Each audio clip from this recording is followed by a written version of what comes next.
Me da muchísimo gusto saludarte, querido Carlos Ramírez, socio consultor de Integralia. ¿Cómo estás, Carlos? David, muy buenas noches, un gusto saludarte. Oye, los números de Pemex cada vez se ven peor, ¿no?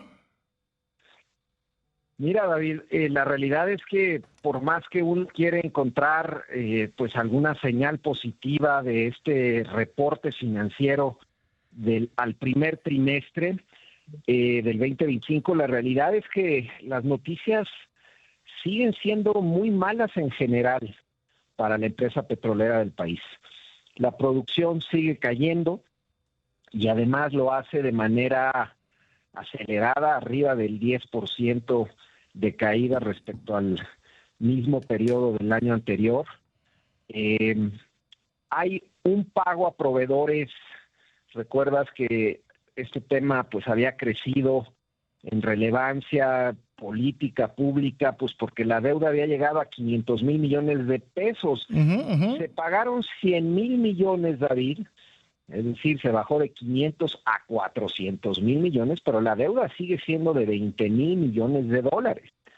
Y encima de ello, la deuda de corto plazo, que es un indicador relevante sobre todo para tratar de evaluar pues, la capacidad de pago de la empresa de corto plazo, se sube más de 130,000 millones de pesos. Es decir, todo parece indicar que se pagó la deuda a proveedores con deuda financiera, es decir, con deuda bancaria.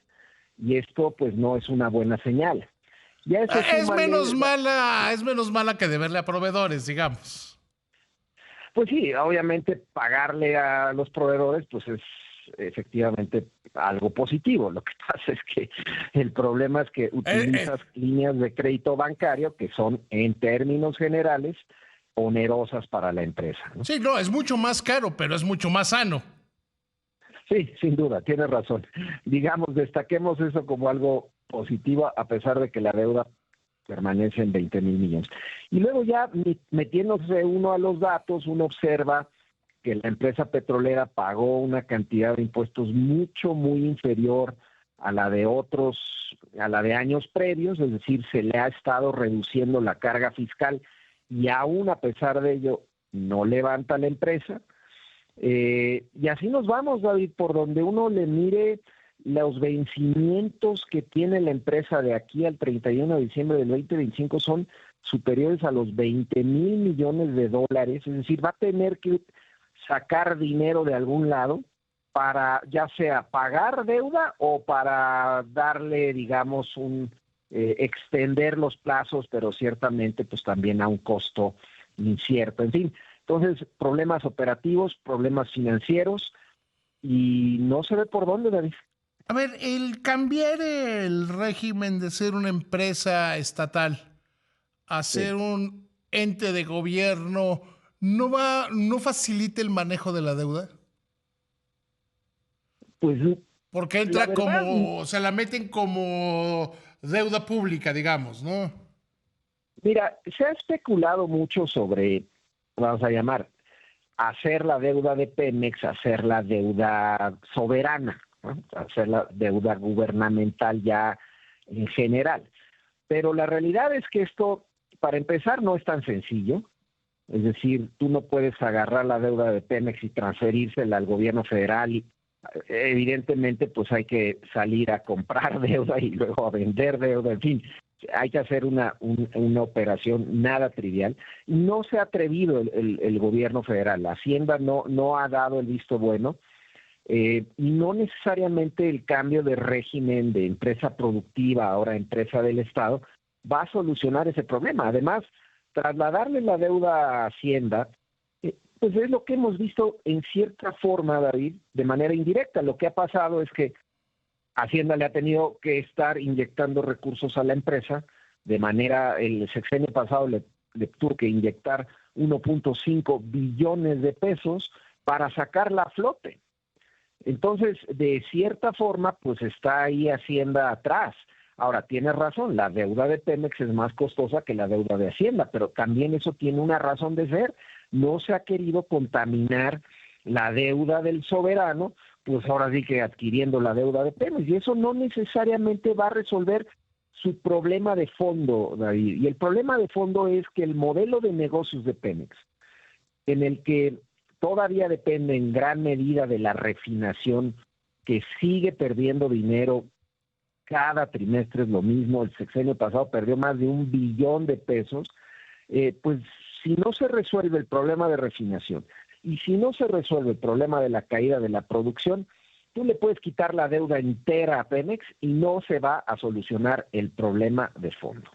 ¿Qué te parecería, por ejemplo, no sé, el de salirse por lo menos parcialmente de la refinación? A mí se me ocurre, no sé, cerrar unas 3 refinerías porque las ¿Sí? abres y pierden dinero en cuanto las abres. Sí, sí, sí. Mira, recordarás un poco lo que pasó el sexenio antepasado. La empresa ya estaba problemada, ciertamente endeudada, y el gobierno de Peña Nieto, pues fue un poco el camino que fue tomando, es decir, tomó 2 caminos muy claros. Uno, fue dejando la refinación atrás, y eso empezó a reducir las pérdidas de refinación, y es decir, bajando un poco el switch de algunas de las refinerías que eran las más perdedoras. Y a su vez abrió, te recordarás también, a las rondas petroleras, a las grandes empresas petroleras del mundo, a poder participar en el país a través de distintos modelos contractuales. Llegó López Obrador, cerró las rondas petroleras y reabrió el switch de las refinerías. Las consecuencias están a la vista. Hoy la empresa se le está cayendo la producción, las empresas petroleras grandes ya no están participando, es más, están yéndose del país.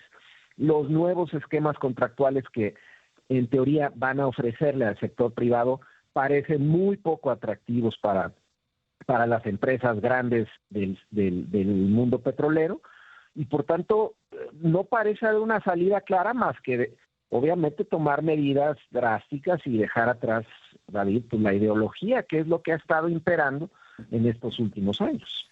¿Se puede? Pues claro que se debe de poder, David, Porque siempre y hay cuando... este discurso, Carlos, de estaban tratando de privatizar el petróleo y chatarrear a petróleos mexicanos. Hay como este discurso y desgraciadamente lo vemos con historias como la del Fobaproa, que la gente cree muchas cosas que no necesariamente pasaron, que no necesariamente son ciertas.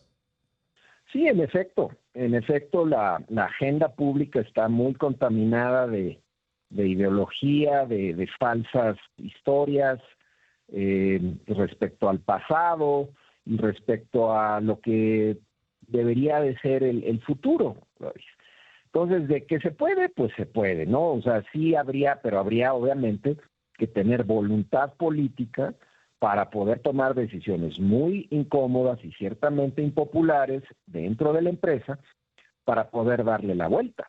El problema que yo veo ahorita es que pareciera como que la administración actual está haciendo como si no estuviera la empresa entrando en una situación cada vez más grave, y entonces se está moviendo muy lento todo. Estos nuevos modelos contractuales, apuesta, David, no van a resolver el problema de la caída de la producción, y entonces el Pero gobierno no tiene... que sí dan, yo creo que jerarquía y transparencia a la Secretaría de Energía y a la Secretaría de Hacienda sobre cómo llevar las cosas en Pemex, ¿no? Que el poder cambia de sede, digamos. Sí, eso es cierto. Se recentraliza el poder en la Secretaría de Energía y en la Secretaría de Hacienda. Pero eso no es suficiente, David. No es suficiente. Se eliminan a los reguladores, todo está en manos ahora de energía, y pues esa centralización de poder pues tiene ventajas, pero también potencialmente desventajas. Entonces, es una apuesta muy riesgosa la que hizo el gobierno de la presidenta Sheinbaum. Reformó las leyes en materia en general energética, pero particularmente en el sector petrolero, en un momento en donde la empresa petrolera está atravesando una crisis que se está agravando y con resultados muy inciertos para el futuro. El gobierno, bueno, obviamente apuesta que esta reforma va a resolver parte de los problemas o los problemas, pero la realidad ahí es que no se ve que esto vaya a cambiar, al menos de corto plazo, y no se ve la voluntad política necesaria para poder darle la vuelta a esto. Querido Carlos, te mando un abrazo. Siempre es muy ilustrativo escucharte. Gracias, David. Muy buenas noches. Un Que te saludo vaya a muy todos. bien.